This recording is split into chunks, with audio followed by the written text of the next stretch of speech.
Kaya ako tahimik. Ganito kasi yun. Huwag kayong palpisyon sa buhay. May problema po ako sa aking pamilya. Kaya hindi ako umiimik or mukha akong malungkot. Eh, hindi naman halata. Hindi. Oo, kasi may problema ako. Diba? Oo, kaya hindi ako pinapansin din sa'yo bukol minsan kasi kahit hindi niya ako na kailangan ko mag-isa or like kailangan ko ng kasi ang dami kong iniisip. Hindi ko naman sila nakakausap din ng maayos kasi magulo nga ang utak sa babae. So kaya gusto ko muna mag-isa-isa sa gilid-gilid. Kaya huwag kayong ma-issue dyan. Okay kami. Ano nga kami kalawin, nagsama kami sa dagat. Abot na hindi. Ang pangit na magkatawa doon. Ayan. Okay na mga people sa art, no? Walang tampuhan na nagaganap or walang ano na, okay kami. Okay tayo, di ba? Okay kami kasi Okay kami. Okay ba sa online? may pumarang pabo. Pabo kasi ulam namin yun. Parang may naramdaman ako. Loob kasi maingay.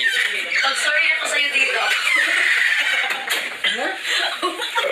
Ayan. Mag-sorry ako sa kanya dito kaya. Ba't ka mag-sorry? Hindi yun, G. Hindi kasi ano ganito po yun.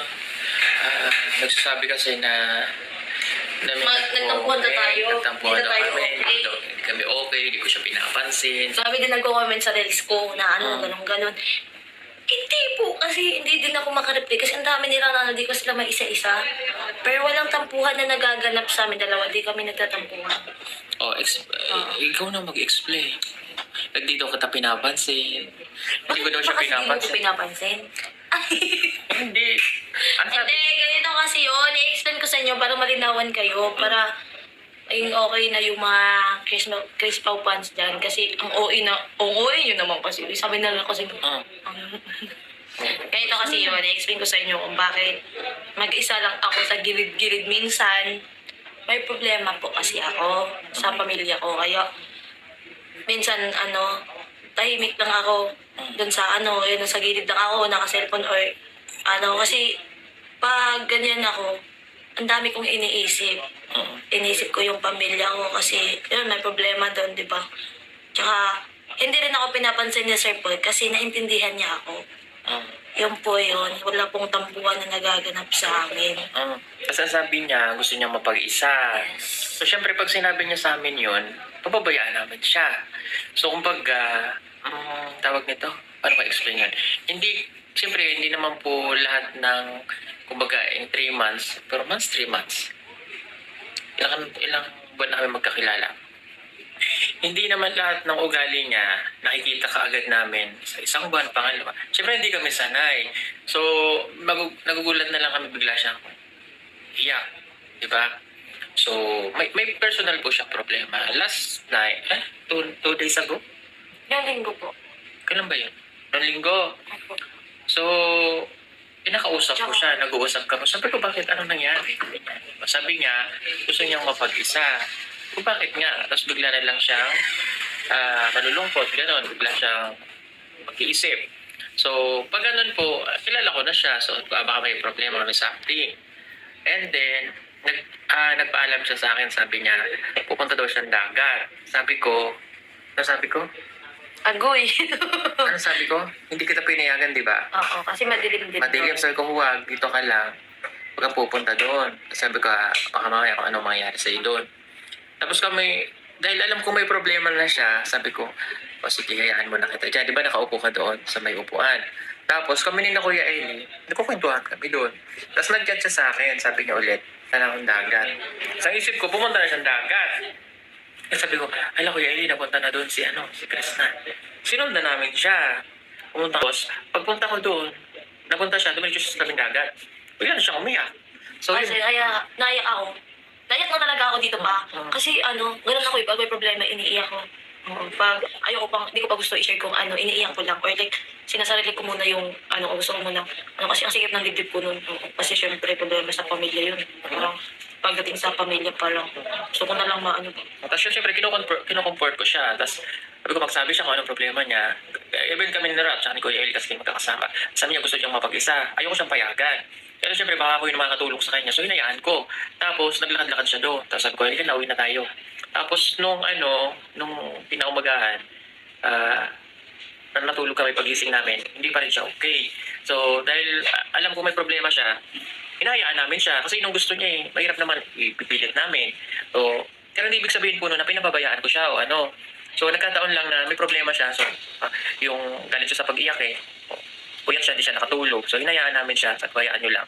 Kasi baka yun ang gusto niya talaga. Pero pinipilit namin na ang lahat ay maging masaya. Baga hindi namin hinahayaan na malungkot yung isa, malungkot na rin. Pero syempre, mahirap. Kasi pag may problema yung isa, mabigat sa team. Kaya pansinin nyo, nagawa kami ng paraan kung paano kami magiging masaya. Yung magkatabi kami na hindi ko siya kinakausap. Dahil binibigyan ko siya ng time para yung sa sarili niya ba, yung problema niya. Kung nadaanan ko siya sa may puno, hindi ko siya pinansin. Hindi ko sabihin nun, hindi kami nagpapansinan. Gusto niya mapag-isa. Yung best lang niya na masasabi, yun yung iparating niya sa akin. So, nung nalaman naman namin yung problema, so ginagawa namin ng paraan na maayos niya. So, medyo na okay naman na siya. So, kaya okay na ulit siya. So, yung nag-comment, naniniwala pa rin talaga na ako na hindi talaga siya originally siya siguro sa Chris Paul lang. Hindi sa PBT o hindi sa Pogo Pero kasi ang priority namin ay tumulong. Hindi naman palagi ba sweetan na lang, ganyan. Syempre may mga off-cam kami na hindi naman kailangan lang ipakita. Mayroong maaari bang wala ba makita kayong vlog ng lahat ng PBT, makita mabidyohan lang na pasama doon na hindi ko pinapatay si Chris na gagawa niya ng kulay. Mas marami po akong ginagawa compare po sa kanilang lahat. Yung mga kilos nila. Kasi hindi lang naman po yung inaasikaso. Kung minsan, nakaupo siya, hindi ko siya napapansin kasi nakatutok sa cellphone. Kasi meron po akong negosyo. Tapos, meron akong, may edit akong video. Meron akong sasagutin ng mga sponsor. May re-replyan ako. O, yung, minomonitor ko ang BB House kasi naiwan namin doon si Aiza, si Melvin, nagchat-chat, may pinapagawa. So, ang dami ko pong ginagawa. So, hindi, yung moment namin dalawa, may time kami para doon. Hindi yung, ano ba yun?